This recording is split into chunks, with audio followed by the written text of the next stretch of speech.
सोने का सांप और जादुई राक्षस भाग 2। आपने भाग 1 में देखा कि चूचू नाम का लड़का कैसे सांप की मदद करता है, उसे खाना खिलाता है। बाद में वही सांप चूचू को एक जादुई बांसुरी देके जाता है। चूचू उस जादुई बांसुरी से सब लोगों की मदद करता है। ऐसे ही चूचू एक दिन एक गांव में पहुंच जाता है। वहां पर राक्षस का साया था जिसने पूरे गांव को बर्बाद कर रखा था और चूचू ने उस बांसुरी के जादू से उस राक्षस को हरा दिया और उस गांव से भगा दिया। साथ ही उसी गांव में अपना एक बड़ा सा महल बनाकर चूचू रहने लगा। चूचू ने अपने दोस्त सांप की सोने की मूर्ति अपने महल के द्वार पर लगवा रखी थी। इस स्टोरी को अगर आप पूरा देखना चाहते हैं तो आप हमारे चैनल पर जाकर इसका भाग 1 जरूर देखें। अब गांव में इस सोने के सांप के कारण किसी प्रकार का कोई भी दुख नहीं था। पूरा गांव खुशी खुशी चल रहा था। पर एक दिन की बात है, एक बच्चा महल के पास में आता है। अरे ये क्या चीज है? ये तो मुझे बांसुरी जैसी लग रही है। और ऐसा कहते हुए वो बच्चा वहां पर रखी बांसुरी को उठा लेता है। ये वही जादुई बांसुरी थी। अरे हाँ, ये तो बांसुरी ही है। अरे वाह, इसको तो मैं अपने साथ ले जाता हूँ खेलने के लिए। और ये कहते हुए वो बच्चा उस जादुई बांसुरी को अपने साथ ले जाता है और लाकर घर में रख देता है। इधर जब उस बच्चे की माँ घर को साफ कर रही थी तो अरे ये कुकू भी ना पता नहीं कहाँ कहाँ से कबाड़ ले आता है। अब क्या करूं भला इसका मैं। अरे भाग्यवान, क्यों छोटी छोटी बातों के लिए चिंता करती हो? लाओ, मैंने आग जला रखी है यहाँ पर, इसी में डाल दो। हाँ जी, आप बिल्कुल ठीक कह रहे हैं, ये लो। ऐसा कहते हुए वो औरत उस बांसुरी को भी आग में जला देती है। जैसे ही बांसुरी में आग लगती है यानी वो जल जाती है तो दूसरी तरफ उस राक्षस को पता लग जाता है। अब वो बांसुरी वहां पर नहीं रही। अब मुझे उस गांव पर राज करने से कोई नहीं रोक सकता। अब मैं फिर से वहां जाता हूँ। ऐसा कहते हुए वो राक्षस दोबारा गांव की तरफ आ जाता है। राक्षस के गांव में आते ही सारे गांव में हाहाकार मच जाता है। वहां पर चारों तरफ फिर से आग ही आग दिखाई देती है। सारे खेत बंजर हो जाते हैं। गांव वालों, तुम्हारी बर्बादी का कारण तुम खुद हो। उस बांसुरी को तुमने खत्म कर दिया। अब मैं इस पूरे गांव को खत्म कर दूंगा। अब मैं और भी ज्यादा शक्तिशाली हो गया हूँ। अब मुझसे कोई नहीं लड़ सकता। और अब तो राक्षस और भी ज्यादा शक्तिशाली हो गया था। वो वहां पर इंसानों को, पशुओं को उठाता है और अपने साथ ले जाता है। गांव वालों, अब मैं रोज आऊंगा और तुम में से किसी न किसी को साथ ले जाऊंगा। उसी से मेरी भूख मिटेगी। ऐसा कहते हुए राक्षस रोजाना आने लगा और कभी पशु तो कभी इंसान उसे जो भी मिलता उसे उठाकर ले जाने लगा। गांव के कुछ समझदार इंसान इकट्ठा हुए और उन्होंने आपस में बात की। अरे भाई हरिया, अब क्या किया जाए? ये राक्षस तो हर रोज आता है और किसी न किसी को उठाकर ले जाता है। ऐसे तो पूरा गांव ही खत्म हो जाएगा। हाँ भाई, सही कहते हो। ये दुख थोड़ा था क्या कि हमारी सारी खेती बर्बाद हो गई है। गांव में अब तो खाने के भी लाले हैं। अरे अब तुम ही बताओ इस समस्या का क्या समाधान किया जाए। आखिर इस समस्या का समाधान किया जाना बहुत जरूरी है ना।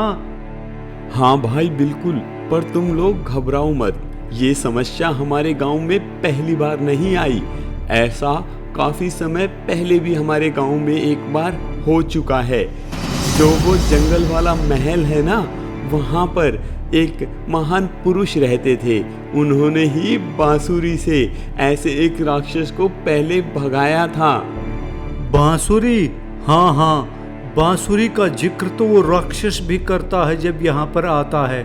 लगता है अब तो हमें वो पुराना महल और उसका नाग देवता ही बचा सकता है। अगर बात बांसुरी की है भाई, तो शायद वो लकड़ी बांसुरी ही थी जिसे हमने अपने घर में जला दिया। शायद मेरा बच्चा उस महल से या कहीं से उसे उठा के ले आया था। ये संकट शायद मेरे कारण ही आया है इस गांव में। अरे भाई, संकट चाहे किसी के भी कारण आया हो, लेकिन संकट तो है ना। अब तो इसका समाधान खोजो और उसके लिए हमें उस पुराने महल में ही जाना होगा। सारे गांव वालों को बोल दो कि वहीं पर जाकर छिपते हैं और उसी सोने के नाग की पूजा करते हैं। अब तो हमें इस मुसीबत से वही नाग देवता ही बचा सकते हैं। हाँ भाई हाँ, बिल्कुल ठीक कहते हो। चलो चलो। ऐसा कहते हुए सारे के सारे गांव वाले उस महल की तरफ चले जाते हैं।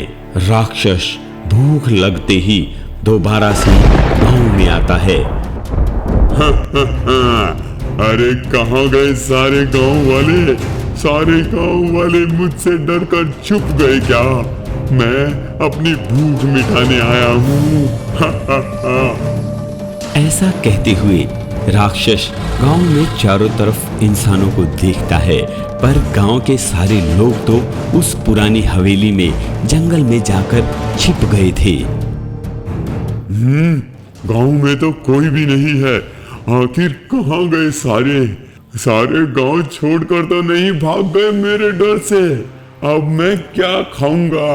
अब लगता है मुझे दूसरे गांव में जाना पड़ेगा अपनी भूख मिटाने के लिए। ऐसा सोचते हुए राक्षस चारों तरफ देखता है, पर उसे वहां पर कोई गांव वाला नजर नहीं आता। तभी इंसान की सुगंध, इंसान की सुगंध इधर से आ रही है।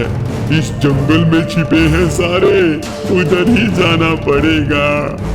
ऐसा कहते हुए राक्षस जंगल की तरफ, महल की तरफ चल पड़ता है और महल के जाकर देखता है उसे वहां पर दो इंसान खड़े मिलते हैं और सभी गांव वाले महल के अंदर छिप गए थे। सिर्फ दो इंसान वहां पर खड़े थे पहरा देने के लिए, ताकि वो गांव वालों को बता सके। तो यहाँ पर हो तुम और सारे गांव वाले इस महल के अंदर। अब मैं तुम्हें नहीं छोड़ूंगा। ऐसा कहते हुए राक्षस महल की तरफ बढ़ता है। तभी वो गांव वाले नाग देवता से पुकार करते हैं। हे नाग देवता, अब तो तुम ही हमें बचा सकते हो। हाँ नाग देवता, मेरा एक छोटा सा बच्चा है जिसे बांसुरी मिल गई थी खेलते खेलते। वो उसे घर ले आया और मुझे लगा ये बांसुरी किस काम की, तो मैंने उसे जला दिया। मानती हूँ मुझसे गलती हुई है, मेरे बच्चे से गलती हुई है, लेकिन नाग देवता मुझे और गांव वालों को इतनी बड़ी सजा मत दो। हमें माफ कर दो, हमें माफ कर दो नाग देवता। इतने में राक्षस वहां पर महल के सामने पहुंच जाता है। वो जैसे ही उस औरत को उठाने लगता है, तभी वहां पर बिजली कड़कती है और एक आवाज आती है।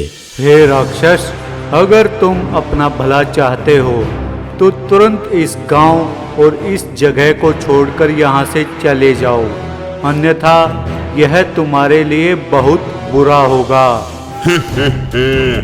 तुम्हें क्या लगता है मैं किसी से डरता हूँ? जिस बांसुरी से मैं डरता था उसका तो विनाश हो चुका है। अब मैं किसी गांव वाले को नहीं छोड़ूंगा। मैं सबको खा जाऊंगा। इतने दिन गांव से दूर जो रहा हूँ। लगता है तुम ऐसे नहीं मानने वाले। ऐसा कहते हुए एक तेज रोशनी वहां से निकलती है और एक बड़े से नाग देवता प्रकट होते हैं। वो नाग देवता बिल्कुल सोने की तरह चमक रहे थे और उनका आकार इतना बड़ा था कि राक्षस तो उनके सामने बिल्कुल छोटा सा नजर आ रहा था। ये क्या है? मैं नागराज हूँ और मैं तुम्हें खा जाऊंगा। ऐसा कहते हुए नागराज उस राक्षस को खा जाता है।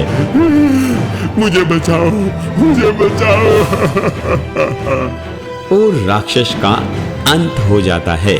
सभी गांव वाले नागराज की पूजा करते हैं। नागराज फिर वहां से अंतर ध्यान हो गए। उस दिन के बाद गांव में खुशियां दोबारा लौट आई और गांव के सभी लोग अब उस सोने की मूर्ति को पूजते हैं, वहां की पूजा करते हैं।